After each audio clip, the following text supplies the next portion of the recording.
हम UGC net 2022 योग का पेपर कर रहे हैं, जिसके हम 4 पार्ट ऑलरेडी कर चुके हैं। ये 5वां और लास्ट पार्ट है। अब हम आते हैं अपने टॉपिक पे, अपने क्वेश्चन पे। हम पहुंच चुके हैं क्वेश्चन नंबर 76 में। जो पहला क्वेश्चन है यह सूर्य नमस्कार से संबंधित है। यहाँ पर मैचिंग करनी है लिस्ट ए की लिस्ट बी के साथ। पहला है अश्व संचालन। जो अश्व संचालन है उससे संबंधित जो मंत्र है ओम भानवे नमः। अगला भुजंगासन, भुजंगासन से संबंधित है ओम हिरण्यगर्भाय नमः। अगला पादहस्तासन, पादहस्तासन से संबंधित है ओम सावित्रे नमः। और हस्त आसन, इससे संबंधित है ओम अर्काय नमः। यानी जो इसका सही आंसर होगा वो होगा ऑप्शन सी। अब हम आ जाते हैं अपने अगले क्वेश्चन में, जो हठ प्रतिपिका से संबंधित है कि हठ प्रतिपिका के अनुसार योगी के भोजन का श्लोक के अनुसार क्रम ठीक कीजिए। तो पहले अध्याय के 63 में दिया गया पुष्टम समुधुरम सनिग्धम गव्यम धातु परपोषणम मनोभिलस्तम योगम योगी भोजनामश्रेत। तो इसके अकॉर्डिंग क्या हुआ? पहला पुष्टिकारक, दूसरा समुधुर, तीसरा सनिग्ध, चौथा गव्यम और पांचवा धातु पुष्टिकारक। यानी इसका जो सही उत्तर होगा वो होगा सी ई डी ए बी, यानी ऑप्शन बी इसका सही उत्तर होगा। अब बढ़ते हैं हम अपने नेक्स्ट क्वेश्चन पे, जो है योग वशिष्ठ से, कि योग वशिष्ठ के अनुसार सही क्रम बताइए। योग वशिष्ठ में जो चैप्टर्स है उनका जो क्रम है वो है वैराग्य, मुमुक्षुत्व, उत्पत्ति, स्थिति, उपासम और निर्वाण। जो पार्ट 1 है उसमें भी योग वशिष्ठ से संबंधित ऐसा एक क्वेश्चन आया हुआ है। तो इसका जो सही उत्तर होगा वो होगा ऑप्शन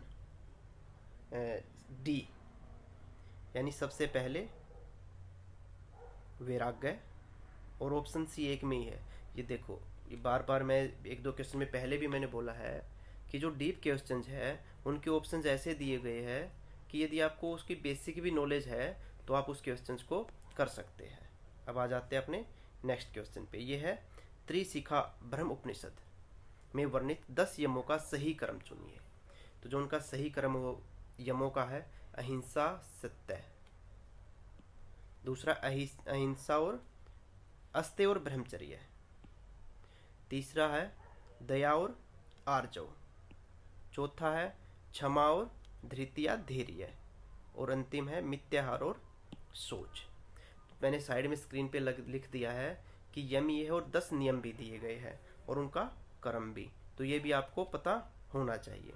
तो इसके अकॉर्डिंग जो इसका सही उत्तर होगा वो होगा ऑप्शन ए। अब बढ़ते अपने नेक्स्ट क्वेश्चन पे कि what is the correct order according to Yoga Sutra, कि योग सूत्र के अनुसार सही क्रम क्या है। तो जो औषधि, तप, मंत्र, जन्म से समाधि, तो जो चौथा चैप्टर हमारा केवल्यपाद, उसके पहले ही सूत्र में दिया गया कि जन्म, औषधि, मंत्र, तप, समाधि जा सिद्ध है, कि जन्म से, औषधि से, मंत्र से, तप से समाधि की प्राप्ति होती है। तो इसका सही आंसर होया option A, sorry option D. Option D इसका सही आंसर हुआ जैसा कि लिखा है। अब आ जाते हैं अपने नेक्स्ट क्वेश्चन पे। हमारा नेक्स्ट क्वेश्चन है शिव संहिता, कि शिव संहिता के अनुसार मध्य प्रकार के साधनों के गुणों का क्रम सुनिश्चित करें।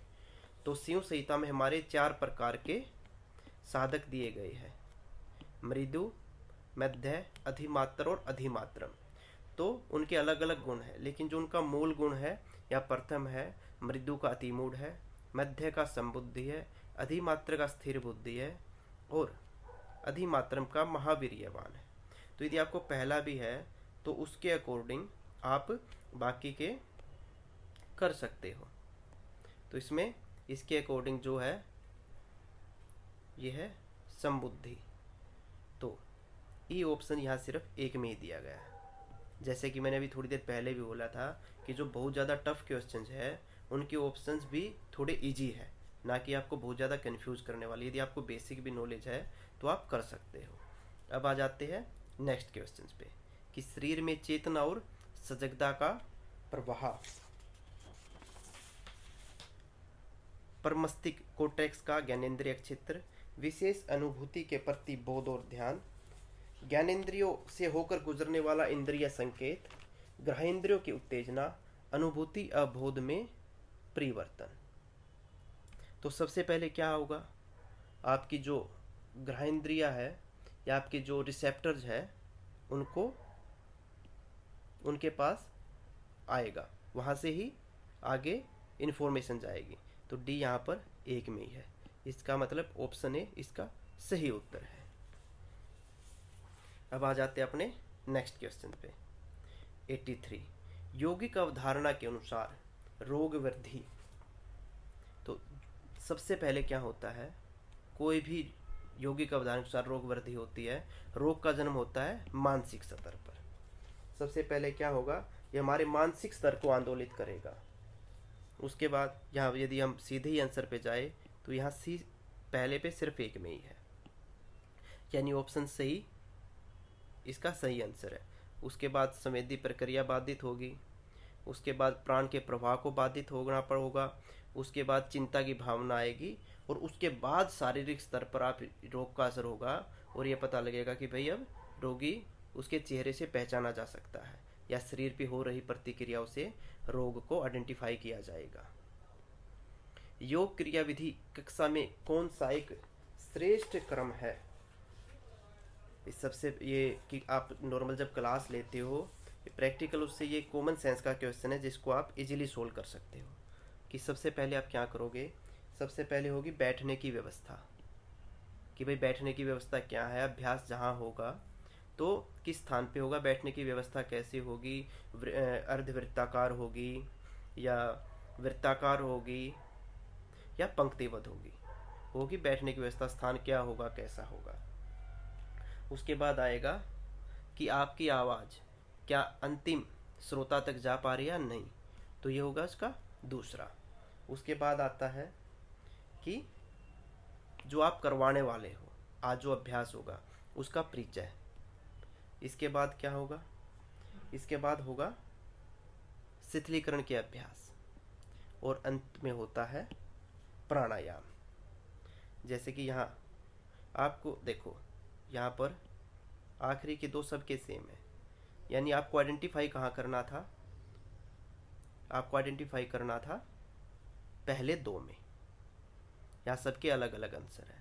तो हमने कर लिया। सबसे पहले ऑप्शन आएगा बी, उसके बाद आएगा सी, यानी ऑप्शन बी इसका सही उत्तर है।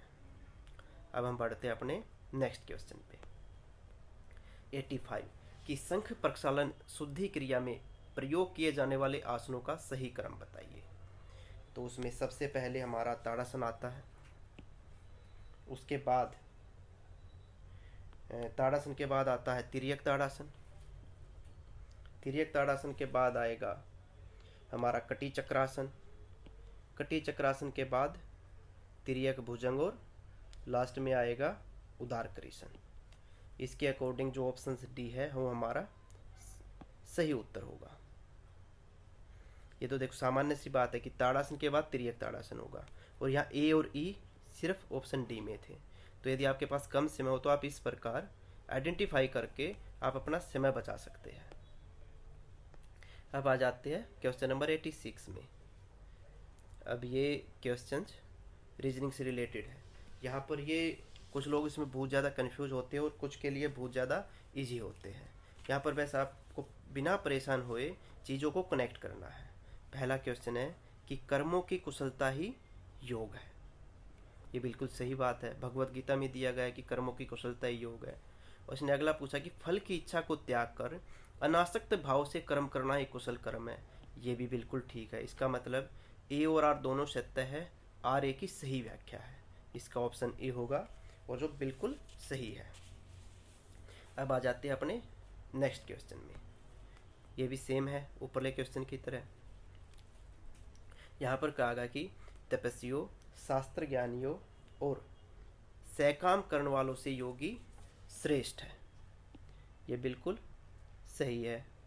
इसलिए हे अर्जुन, तुम योगी बनो, लेकिन ये इसकी व्याख्या नहीं है।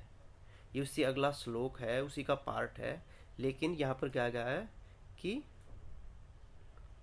क्या ये उसकी सही व्याख्या है? नहीं, ये इसकी सही व्याख्या नहीं है, इसलिए पहला ऑप्शन नहीं होगा। लेकिन कृष्ण ने बोला कि हे अर्जुन तुम योगी बनो, दोनों सत्य है, लेकिन दूसरा पहले की व्याख्या नहीं है, इसलिए इसका ऑप्शन बी सही होगा। अब आते अपने अगले क्वेश्चन पे कि निर्विचार समाधि अत्यंत निर्मल होने पर अध्यात्म प्रसाद की प्राप्ति होती है। बिल्कुल ये सही है। पहले चैप्टर में 47 में दिया गया है निर्विचार समाधि और अध्यात्म प्रसाद के संबंध में। उससे आगे दिया गया अध्यात्म प्रसाद के समय की बुद्धि का सतरितंबरा प्रगा कहा गया है। बिल्कुल, पतंजलि योग सूत्र एक इस प्रकार का ग्रंथ है जिसमें स्टेप बाय स्टेप हर सूत्र लिखा गया है। तो ये उसी प्रकार ये 47 है, ये 1 का 48 है, ये दोनों सही है, इसलिए ऑप्शन ए इसका सही उत्तर होगा। अब आ जाते हैं अपने नेक्स्ट क्वेश्चन पे कि आसनों के अभ्यास के दौरान धमनियों से हृदय की ओर रक्त का प्रवाह बढ़ जाता है। भाई बिल्कुल बढ़ता है। आसनों के अभ्यास के दौरान सिस्टोलिक ब्लड प्रेशर बढ़ता है, जबकि डायस्टोलिक ब्लड प्रेशर सापेक्षिक रूप से स्थिर रहता है। ये भी सही है, लेकिन ये दोनों अलग अलग फैक्ट्स है, लेकिन दूसरा पहले की व्याख्या नहीं है, इसलिए इसका ऑप्शन बी ठीक होगा। अब आ जाते हैं अपने नेक्स्ट क्वेश्चन पे, जो कि हो सकता है हमारा लास्ट क्वेश्चन है। यह कि खेचरी हठियों की एक विशेष मुद्रा है।